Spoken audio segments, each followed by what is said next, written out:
외국계 사이트임에도 불구하고 상세 페이지 레퍼런스를 찾을 때 보면 타겟이 한국인인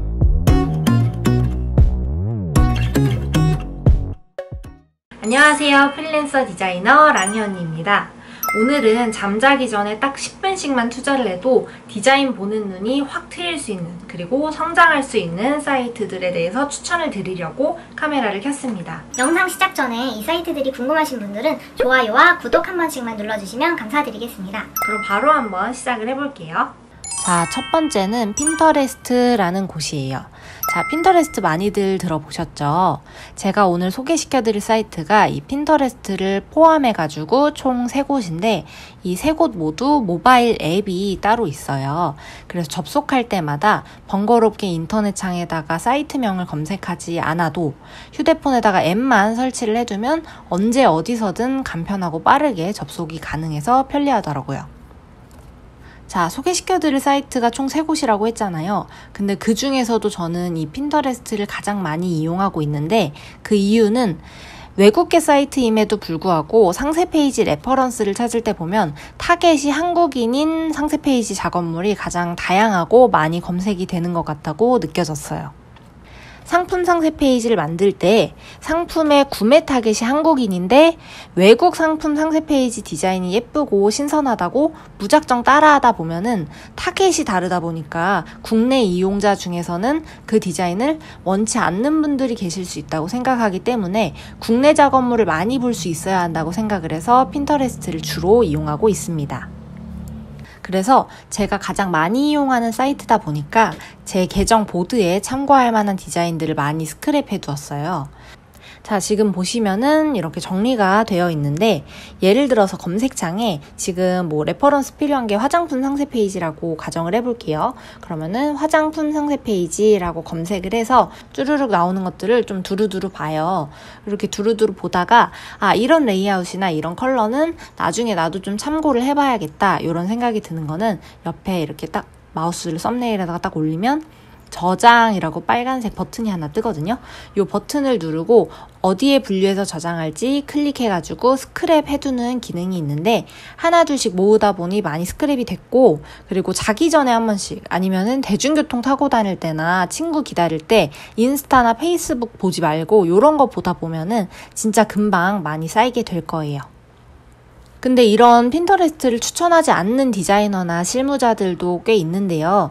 그 이유는 앞에서 설명드린 것처럼 간단하고 간편하게 이렇게 스르륵 보았던 이미지를 보드에다가 좀 이렇게 툭툭 추가해가지고 다양한 작업물을 감상하고 참고할 수 있다는 장점이 있긴 한데, 디자인 하나하나에는 이제 색감은 왜 이런 색감으로 했고, 레이아웃은 왜 이렇게 레이아웃을 잡았고, 그리고 어떤 컨셉을 생각하고 만든 건지 연구한 흔적이나 과정을 함께 생각하면서 공부를 해야 되는데, 핀터레스트는 어떤 디자이너가 무슨 생각으로 만든 작업물인지도 모른 채 이제 단순히 좋고 예뻐 보이는 작업물을 찾아가지고 따라하기 급급하다는 이유로 추천하지 않는다고 하더라고요. 근데 저는 반대로 실력을 키우기 위한 수단으로 봤을 때는 많이 보고 많이 따라해야 나중에 좀 응용된 나만의 디자인도 만들어 볼 수 있고, 그리고 이것저것 좀 많이 봐버릇해야 이런 거는 왜 별로처럼 보이는지, 아니면 이런 거는 왜 예뻐 보이는지도 이렇게 분간할 수 있다 그래야 되나? 보는 눈이 좀 생기는 것 같아서 다양한 작업물을 참고할 땐 참 좋은 사이트라고 생각을 합니다. 그래서 요 핀터레스트를 가장 첫 번째로 추천을 드리고요. 그리고 두 번째는 비엔스라는 곳입니다. 요 비엔스는 어도비에서 운영하는 사이트고요. 여기도 핀터레스트랑 같이 외국계 사이트이고 모바일 전용 앱이 따로 있습니다. 여기는 핀터레스트처럼 참고하고자 하는 게 있으면은 무드보드라고 해서 스크랩 기능이 또 있어요. 그래서 편리하고 다 좋은데, 제가 이 비엔스를 이용하면서 든 개인적인 생각은 핀터레스트보다는 이 타겟이 좀 한국 고객인 상세 페이지 디자인 종류가 좀 적다고 생각이 들어서 방문을 잘 안 하게 되더라고요. 그리고 또 추가로 개인적으로 불편하다고 느낀 게, 저는 주된 업무가 상세 페이지 디자인이다 보니까 상세 페이지 레퍼런스를 검색을 하면은 핀터레스트는 미리 보기 화면도 길게 쭉 나와가지고 전체적인 느낌을 좀 한눈에 보고서 클릭을 해서 이제 전체적인 걸 조금 볼 수 있는 그런 썸네일이라 그러나요?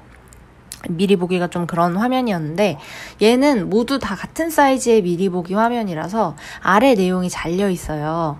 그래서 직접 클릭해서 전체를 보아야 된다는 게 좀 아주 살짝 불편했습니다. 대신에 해외 작업물이 많다 보니까 실험적이고 도전적인 디자인을 할 때에는 많은 아이디어를 얻을 수 있는 사이트라고 생각이 됩니다.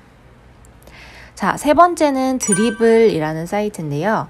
드리블도 마찬가지로 외국계 사이트이고 모바일 전용 어플리케이션이 있습니다. 외국계 사이트다 보니까 앞서 설명한 사이트들과 모두 구글이나 페이스북 연동 가입이 가능하고요. 그리고 핀터레스트랑 가장 큰 차이점은 마음에 드는 작업물을 클릭을 하면 작업물의 댓글들과 그리고 작업물의 출처라고 해야 될까요? 요 작업자의 정보도 확인을 할 수가 있었습니다. 그리고 검색 필터도 굉장히 상세하게 되어 있어서 원하는 주제에 맞게 세밀하게 검색이 가능해요. 다만 드리블은 한국에서 보편화되어 있지 않아가지고 비엔스와 마찬가지로 한국 상세 페이지는 많지 않아요. 한국 상세 페이지 레퍼런스가. 근데 제가 지금 상세 페이지 하고 있는데 제 주된 업무가 상세 페이지나 배너 디자인이기 때문에 온전히 제 기준으로 설명을 드린 거라 지금 시청하고 계신 분이 일러스트 작가거나 뭐 광고 디자이너거나 이러시면은 또 저랑 다르게 핀터레스트보다 드리블이랑 비엔스가 더 잘 맞으실 수도 있어요. 그리고 더 좋은 자료가 더 많이 있을 수도 있고, 그러니까 요 세 곳 모두 이용을 직접 해보시고 본인한테 잘 맞는 사이트를 주로 이용을 해주시면 좋을 것 같아요. 물론 가장 좋은 거는 세 개를 다 두루두루 이용하는 게 가장 좋겠죠. 그리고 요 세 사이트 모두 다 참고로 반응형 웹으로 되어 있어가지고 어떤 기기로 접속을 해도 보기 편하게 최적화가 되어 있고, 이렇게 창을 이렇게 좁혔다가 넓혔다 해도 그거에 맞게 이렇게 웹이 반응형으로 이렇게 되어 있습니다. 오늘 설명드린 곳은 대표적으로 크게 세 군데, 핀터레스트, 비엔스, 드리블에 대해서 설명을 드렸는데요. 이 밖에도 디자인스포레이션, 플랫 아이콘, 어워드스, 노트폴리오, 로고파운드, 프리픽, GD웹 이외에도 웰던투나 클립아트 코리아 등이 있으니까 참고해주세요. 오늘도 제 영상을 봐주셔서 너무너무 감사드리고요. 들숨에는 행복, 날숨에는 재력이 가득한 하루가 되시길 바랍니다. 감사합니다.